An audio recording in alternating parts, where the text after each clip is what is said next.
Fala, torcida vascaína, a gente está de volta com o nosso canal Vamos Vasco e com mais notícias, novidades do nosso Vascão. E hoje à tarde aí tivemos uma novidade não tão boa assim para nós torcedores, o interesse de um rival em um jogador do Vasco. Vamos falar também aqui da situação do Manuel Capasso com o Olímpia, e essa situação envolve até mesmo o Matias Galarza, cara. Vamos falar muita coisa, vamos falar da dívida do Vasco, tudo isso e muito mais agora para vocês. Mas antes de começar o vídeo, deixa o likezão, se inscreve aí no canal se você não está inscrito, ativa aí o sininho das notificações aí para você receber os vídeos postados aqui do nosso canal. Falta muito pouquinho para a gente chegar a 216 mil inscritos. Se você não está inscrito no canal, se inscreve aí para ajudar a gente a continuar crescendo a cada dia aqui. Muito obrigado. A nossa meta até o final desse ano é chegar lá, quem sabe, a 220 mil inscritos. Dessa moralzona aí para o nosso canal continuar crescendo. Se puder compartilhar também, vou agradecer demais, hein? Tamo junto.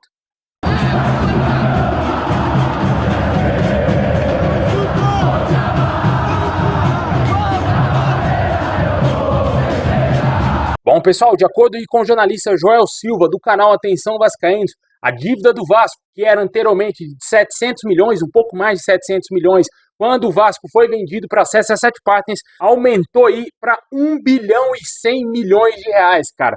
Olha só o tamanho da dívida do Vasco após o nosso clube ser vendido para a CSA7 Partners, que não conseguiu quitar aí muitos problemas do nosso clube, não conseguiu resolver essas dívidas antigas do Vasco e, pelo contrário, deixou o clube mais endividado ainda. O Pedrinho vai ter que se virar, vai ter que se desdobrar aí para resolver essa questão. Ele já tá resolvendo aquela questão lá para o Vasco não sofrer mais com penhoras, né, cara? Para isso não afogar de vez o clube. Essa situação dessas dívidas aí do Vasco deixa o torcedor muito preocupado, né, cara? Porque era para o Vasco ter sanado essas dívidas e, infelizmente, a empresa maldita CSA7 Partners afundou mais ainda o nosso clube. E, para piorar, o Vasco ainda não conseguiu chegar a um acordo com a empresa seguradora CAP, que é quem está gerindo hoje a CSA7 Partners, os negócios da empresa norte-americana, não conseguiu chegar a um acordo com essa empresa para a venda da SAF.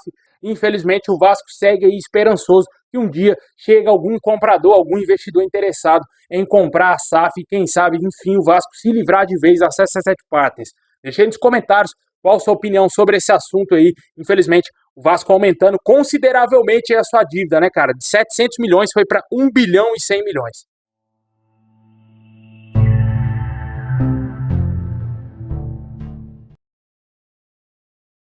Bom, pessoal, agora vamos falar do mercado do Vasco, né? Nesse final de ano agora começam as especulações, transferências de jogadores, e o Vasco está lutando por uma vaga na pré-Libertadores, totalmente garantido já na Série A do ano que vem. Já estaria começando algum planejamento para a próxima temporada, né? A gente já falou aqui mais cedo de voltas que deverão acontecer no Vasco, né? Do Figueiredo já é a única certeza. Coritiba não vai comprar o jogador, vai devolvê-lo ao Vasco. Ele tem contrato com o Vasco ainda, vai ficar aí no clube, a menos que o Vasco reempreste ele para um outro clube, o que eu acho que o Vasco deverá fazer, já que o Figueiredo foi muito mal no Coritiba, não conseguiu se firmar na Série B, não vejo sentido algum na permanência dele para 2025. E outro jogador que deverá voltar ao Vasco, que a diretoria do Vasco já estaria contando com ele, é o atacante Luca Orejano, que está lá no Cincinnati dos Estados Unidos. A gente já falou dele aqui algumas vezes no canal. E o jogador deverá retornar ao Vasco, já que tem contrato com o nosso clube até o final do ano que vem, até o final de 2025. O Cincinnati não deu mostras que vai comprar o jogador, e até agora não sabemos se realmente ele vai voltar ao Vasco. Fato é de que a diretoria do Vasco estaria contando já com o Orejano, já que o Vasco não teria que fazer outros investimentos na próxima temporada, como contratar um ponta-direita, por exemplo, já que nessa temporada perdemos o Watson e os outros jogadores não se firmaram, né? O Maxime Domingues tem que ser melhor trabalhado também, né, cara? Dar mais oportunidades para o jogador suíço mostrar o seu serviço, mas o Jean Davi, que poderia ser uma peça para atuar por ali, não deu certo. O Emerson Rodrigues, muito criticado, ele chegou contratado para ser ponta direita no Vasco, mas está jogando na ponta esquerda, e o Pumita Rodrigues está sendo improvisado ali. A única opção que deu certo realmente foi a do Pumita Rodrigues jogando na ponta direita, e o Vasco sabe que terá que reforçar essa posição caso o Luca Orejano não fique no nosso clube. Porque se ele ficar, pode ser que o Vasco repense aí uma possibilidade e mantenha esses jogadores aí para essa posição na ponta direita. Até de que se for para Libertadores, o torcedor vai cobrar um elenco mais competitivo. Mas, por outro lado, a gente sabe muito bem que o Vasco não tem dinheiro, o Vasco está falido, não tem a mínima condição de fazer investimentos malucos aí no mercado, né? O Vasco não vai trazer craque nenhum, na minha opinião, para o ano que vem.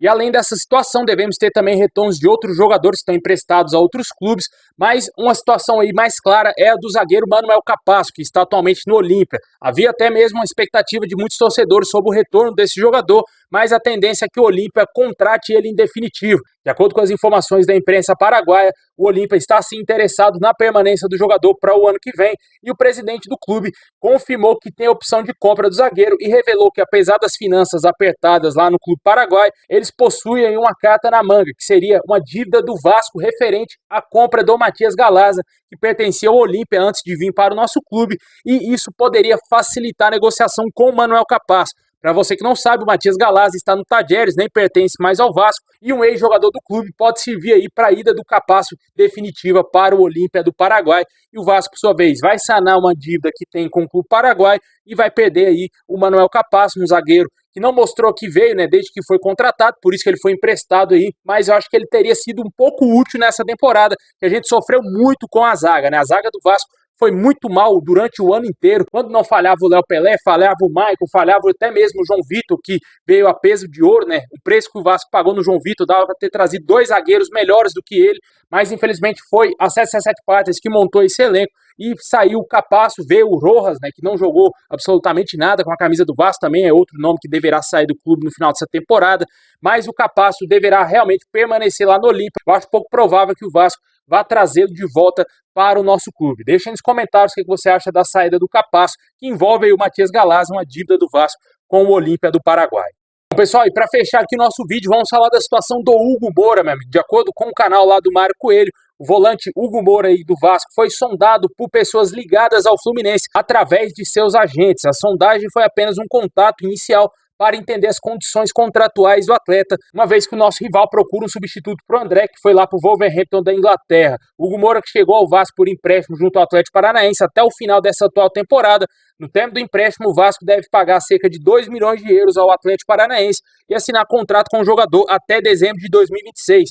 O jogador chegou sob desconfiança aí ao Vasco, mas cresceu muito, né, com o comando aí do Rafael Paiva e ganhou muito espaço e se tornou um dos pilares ali no meio-campo do Vasco. E com certeza é um jogador imprescindível, cara. Não tem outro substituto do Hugo Moura no elenco do Vasco. O Galdames fez ali a dele ali no jogo contra o Bahia, foi muito bem, mas não é esse primeiro volante. Inclusive o Galdames deve sair do Vasco, vai ter o contrato encerrando no final dessa temporada. No vídeo mais cedo a gente falou do interesse da Universidade do Chile nesse jogador, mas o Hugo Moura não pode sair do Vasco, cara, em hipótese nenhuma. Eu sei que o Vasco aí tá com a grana curta, com certeza, não sei se o Vasco vai conseguir pagar a grana que o Atlético Paranaense quer pelo Hugo Moura. Se não houver negócio com o Atlético Paranaense, o Vasco dever o Furacão, pode ser que ele venda o jogador para um outro clube. Eu acho pouco provável, eu acho que ele vai continuar no Vasco, mas torcemos aí para que tudo dê certo, já que é um jogador importante e será importante também para a próxima temporada, né? Infelizmente, o mercado sabe que o Vasco não tem dinheiro, vai vir aí muitos times atrás dos nossos jogadores, né? Se fala também na saída do Piton, a Roma estaria interessada no Lucas Piton, também a saída do Ryan, que pode ir para o Lyon da França, mas também fazer ponte indo para o Botafogo, depois indo para o Lyon, pode ser que o Vasco perca 2 jogadores importantes para rivais, né? O Ryan, que hoje é o substituto imediato do Verratti, e também o Hugo Moura, 2 jogadores aí que podem ir jogar no futebol carioca em times rivais do Vasco, né, cara? Complicado.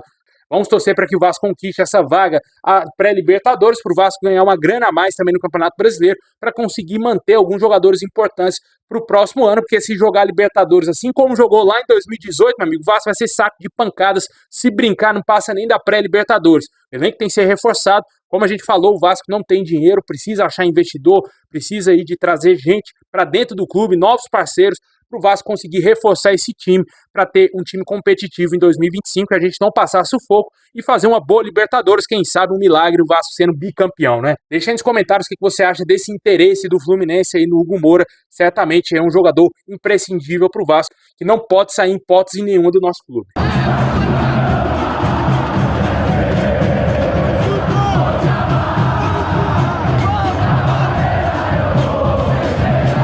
Bom, pessoal, esse é o vídeo de hoje. Valeu por ter assistido até o final. Se tiver mais novidades, vamos trazer aqui no nosso canal. Deixa o like, se inscreve, ativa o sininho. Tamo junto. É nóis.